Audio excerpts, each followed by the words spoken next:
If you're struggling at all with stress, fear, anxiety, even depression, I've got some really good news for you today. Wouldn't it be great if we could live in such a way that we really knew God and could trust God to care for us? To just be able to put everything in His hands. And as followers of Christ, that's what we desire to do, but many times we struggle with that. Well, Paul gave us some really great advice when he writes to the church at Rome.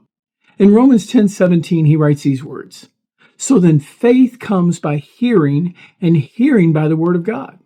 Now, for years, I thought, well, yeah, that's just learning more of the Word of God and memorizing it and studying it. And then I understand more about God's character and nature, so I'm going to have more confidence in Him. But Paul's also saying something there that if we understand the language that he wrote in, it's much richer. When Paul says faith comes by hearing and hearing by the Word of God, two key words that we have to understand. The first one is the word hearing.